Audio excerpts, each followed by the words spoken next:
Shannon The Clams, live on KEXP. I was so lucky. From the Moon is in the Wrong Place, out on Easy Eye Sound this year. Up next, got a track called Big Wheel, live, KEXP.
Big Wheel, Shannon The Clams, live right here on KEXP.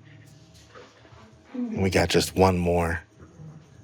From the Moon is in the Wrong Place, came out back in May. This is Life is Unfair.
Shannon The Clams, live on KEXP.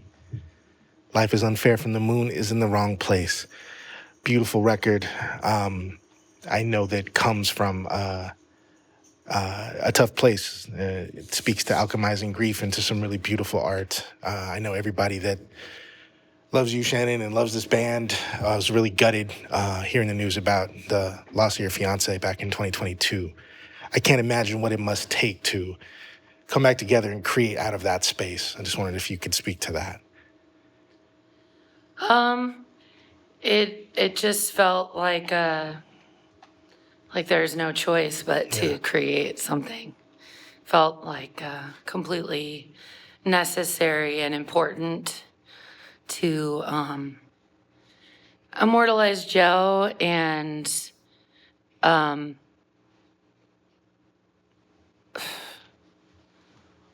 all of the experiences that you accrue really quickly. Yeah. When that happened. Of course. And, I met Joe with you guys at a show in, I want to say Phoenix, so I know he was rolling with y'all for a minute.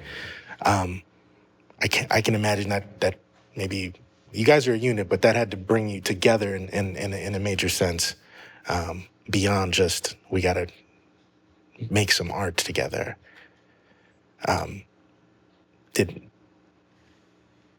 Is there a family dynamic that kind of deepened there? Yeah, I mean, I think everyone loved Joe. Yeah. Everyone had their own relationship with Joe. It was everyone's loss. And I definitely felt cared for by the band and felt like everyone had more patience for me and really wanted to make this album happen. And I like to think of it as we built our own pyramid for Joe. I love that. Yeah. And this coming from so much of a personal space, I mean, how does that work? I know how collaborative you guys are, but this has so much to do with, a weight that you all carry, but that is very personal to yourself, Shannon.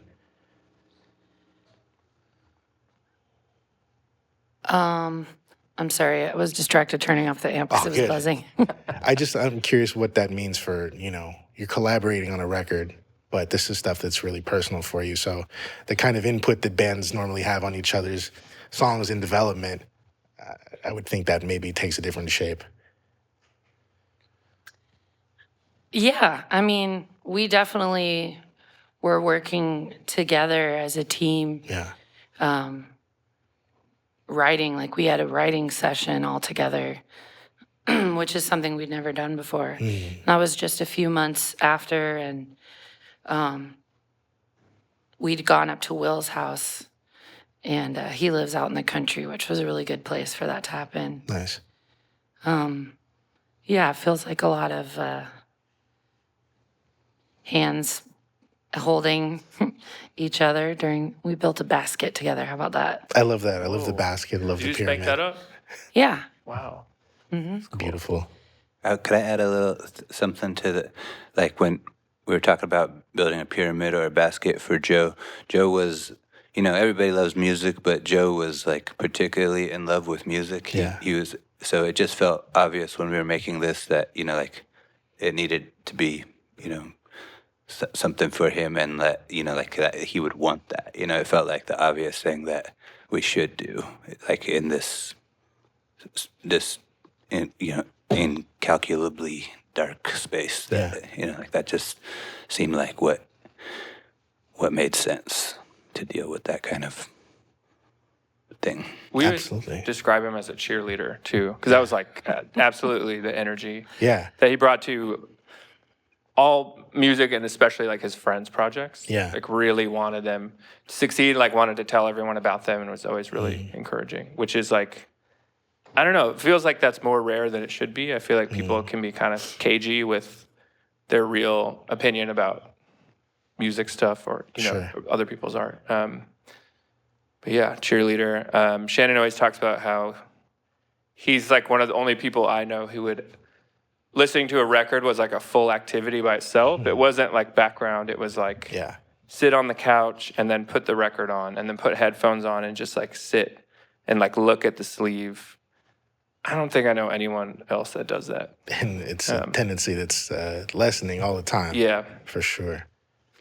At his memorial, we were trying to figure out some way to really like bring what felt like Joe there, because you know, you're doing a lot of things to actually please a lot of people at a funeral, which I didn't realize until my beloved died. And we were trying to figure out a way to really bring Joe into it, and he was really like pretty well known for the Canadian tuxedo, for like vintage Wrangler jacket and jeans, and so everyone wore denim. And then we took our living room and set it up out in this pasture at his family's property. And it has this little love seat that was like Joe's station. And the record player, we even put our plants that were right next to the love seat, and made it a listening experience. And on the love seat, where his arm would be leaning while he's like holding the record and looking at it, it's completely worn to the wood. Like nothing else is but that spot. And I made his parents sit in there, and I felt like just his dad, who worked with him every day, they were farmers, you know, I felt like he had this chance of actually getting to be closer to him or understanding him more by sitting there, even though they worked together all the time. I think being in that space made everyone feel closer to him. That's really beautiful. And this word gets thrown around a lot, really intentional, doing that, exploring a facet of what Joe loved so much for folks. It reminds me of the generosity of this record and of just having to work all this out in public and just having to pour yourself into it. So I like my hats off to you and the whole crew. And, you know, mad love. You know I rock with y'all all the way. Yeah. Really long time. It's been a minute, right? Yeah. Yeah, for sure. And I think we had you here last time. What was it, 2021? One or two. Yeah. I don't know. Maybe it was 22. I don't know.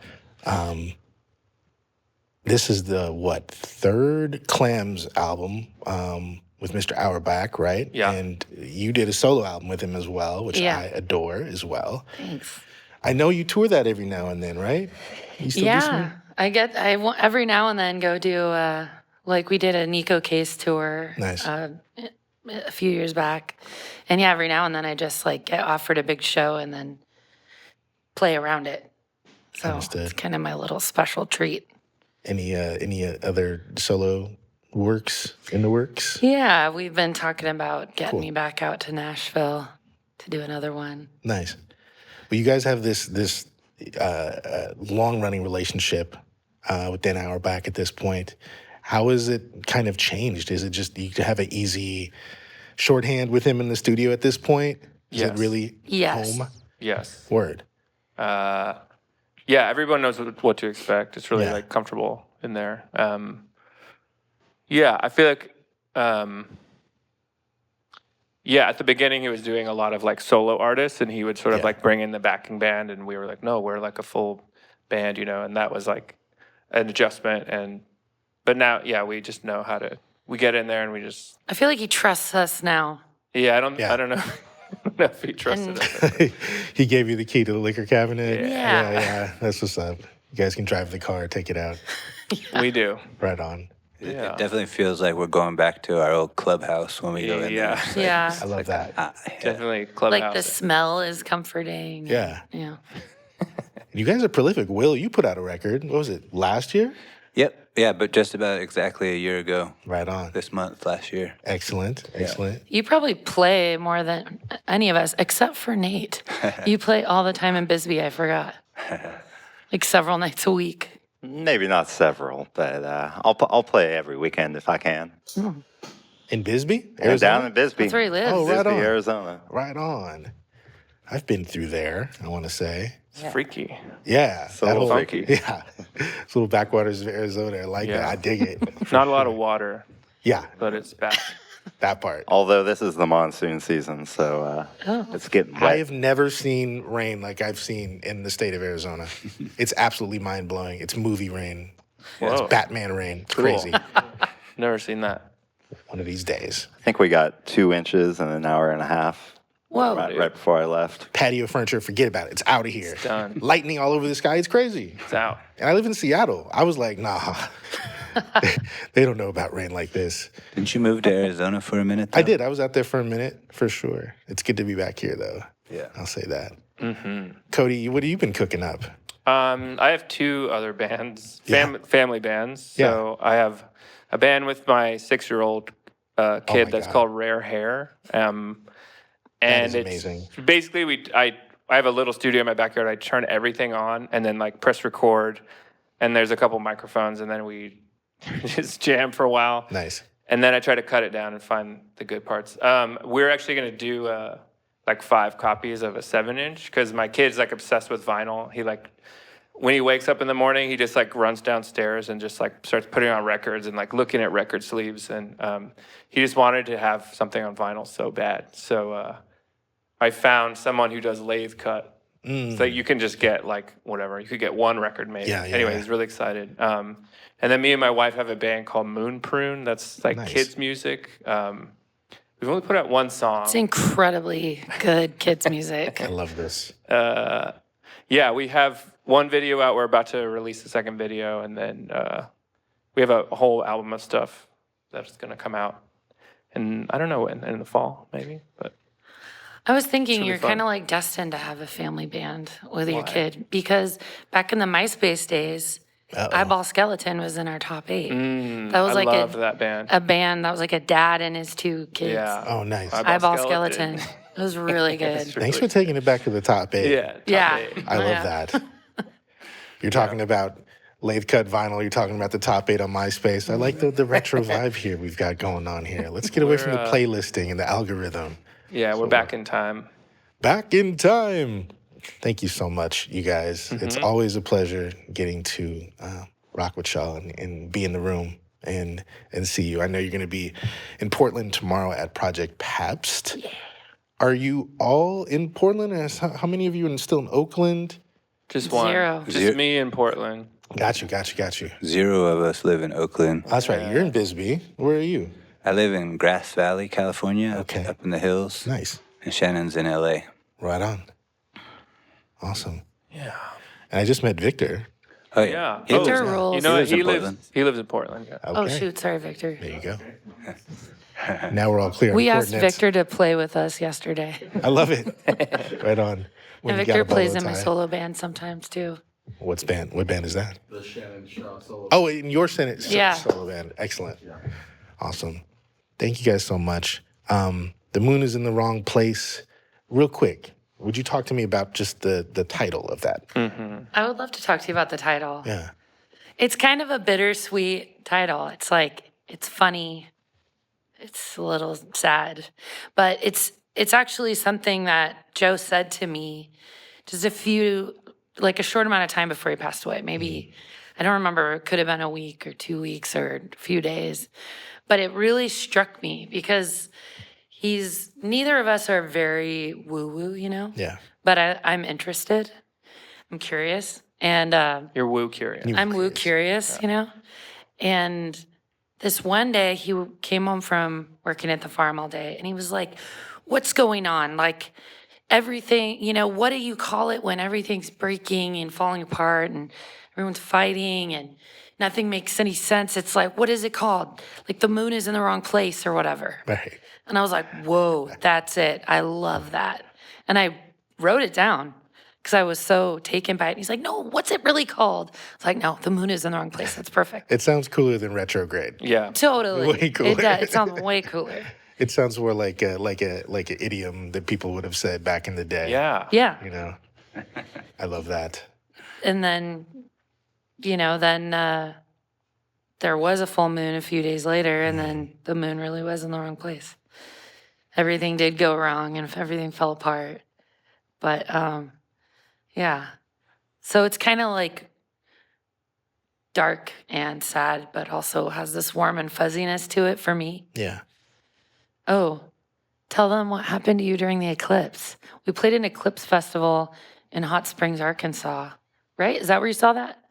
Oh, you're talking about what happened in Minneapolis. Oh, crud. Yeah. Never mind. Yeah, right before, we just did a long tour, and right before the very last show, we were playing in Minneapolis, and I went for a walk before the show along the Mississippi River. There's like a path along the river there. And I was walking down the path, and I passed this old couple, like a man and a woman, and the man was he had a camera, and he was taking a picture, and he was looking up, and right when I walked by, I looked at what he was taking a picture of, and the moon was huge, sitting right above this building, like right over the point of this pointy building. And he said, "The moon is in the perfect place." Wow. And yeah, Man. Symmetry. Yeah. I love it. yeah. This is why I am woo curious because of these kind of experiences. There's in been life. a lot of woo. Yeah. After Joe passed. I call them Jomans. Jomans. I have not heard that. I came up with it 2 nights ago Really? when I was in the bean fields with his sister and cousin. Jomans. Yeah, it's trippy. I assume that's where the song Beanfields came out of too. Yes, the song Bean Fields came out of the bean fields. Yeah. Well, what are the bean fields? The bean fields was this giant, beautiful crop of beans that when he died, he got hit and his pickup flipped into the bean fields. When he wasn't even at the farm yet, he was almost there. But yeah, he basically died where he had created all this life. And it was just such a devastating space, but we couldn't stay away from it. You know, we kept hanging out in the fields, like right where this big burnt out hole was. And we ended up bringing out, I grabbed like a camping mat so we could sit down. And we ended up dragging out chairs and a table. And then we started hanging out there all night long, and some people would sleep out there. And it's just like helped us feel close to him. And it felt like fun, and fun is not the right word, but kind of joyous in a way to be together. It's definitely brought me and his family so close together. We just spend like every single night out there and days too. And it was just a true juxtaposition of life and death in one spot. Yeah. Like in the song we just played, Life is Unfair, I talk about all the blossoms blooming. Because we were surrounded by these like fragrant blossoms and bean pods and just greenery just right next to all the devastation. Was, you know, maybe a really unique situation, but it ended up just becoming like a beloved place. And now his family, instead of, you know, covering it up or avoiding it, which seems like a natural thing for most people to do, they turned it into a beautiful garden. I love that. So now it's like I was hanging out there last night and the night before, but there's all these lights and people started dropping things off there. Like someone dropped off this beautiful red drumstick, money, coins, just like random things get put on the table, cards with like, I don't know. I mean, they planted trees around it too, so at Yeah, some point it's- those are going to be big, and it's going to be like a little enclave. Grove. Yeah, but it's all lit up. Somebody put a mysterious, gigantic 6 foot tall cross in it. Whoa. Whoa. You haven't seen that yet? No, It's haven't seen my that. height. Big glowing cross. Heavy. Glowing? Yes, like no one No one knows who put it there. Wait, sorry. How's it Supposedly. glowing? It's covered in lights. You'll see. Whoa. Oh, you have to plug it in. They leave the lights on all the time. Okay. But so someone dropped it off and they were like, They installed Plugged it. it in. This Okay. person installed it and added it to the pre-existing lights. whoa, crazy. Yeah. It's a special I haven't place. seen You that. got to come down. I'd love that. And, you know, at KEXP, we talk a lot about the power of music to help people through grief. We have programming around it. This album and everything you guys have shared today really speaks to that. So thank you so much for sharing all of it and being here today. Thank you. Absolutely. It feels so much better to share it than not to. Yeah. I feel that so much. Shannon The Clams, live on KEXP, KEXP.org. Make sure you like and subscribe on the YouTube. You're the reason that bands like this, that music like this is shared worldwide, round the clock, 24/7. And it's a beautiful thing that this incredible community of listeners just like you makes possible. So thank you. KEXP, KEXP.org. Discover new music at listener-powered KEXP.org.